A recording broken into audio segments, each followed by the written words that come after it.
I finished it. I finished The Nightingale by Kristen Hanna, and honestly, if I can rate this higher than a 5 star, I absolutely would because it was just that good. But let's get into this review. As always, I will leave the book here with my rating, but as I mentioned, I did rate this a 5 star read, and if I can rate it higher, I would. This book is just amazing. If you love historical fictions, you absolutely are going to enjoy it. The story follows along two sisters, Vianne and Isabel, who are living life through World War II, and while their experiences are so different, there are also a lot of similarities.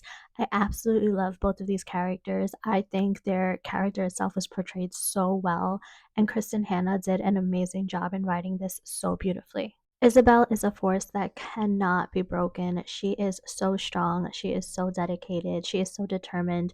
I could not help but just have so much faith in her. She is struggling to survive while also helping others to survive as well. And her dedication to her people and her community really shines through because the trials and tribulations she was put through, I can only imagine. I don't know how she was able to do it. If I had to choose a favorite character, it absolutely is Vianne. My heart literally goes out to her. I had so much empathy reading her story. I do not know how she was able to live through all of the years of suffering and destruction while feeling so misplaced and a loss of security and safety. I just fell in love with her character and her strength and determination to stay strong for herself and also her family and her community and her friends.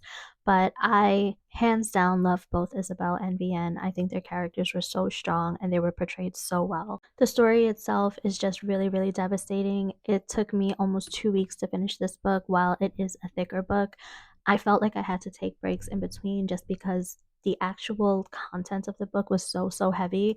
And I typically love reading historical fictions and World War II fictions, but this book just really did it for me. I was just ugly crying by the end of it. And honestly, everyone's reviews and everyone's recommendations of the books absolutely lives up to the hype. So if there's anything I can say to you is just read this book. It is so good. You will not be disappointed.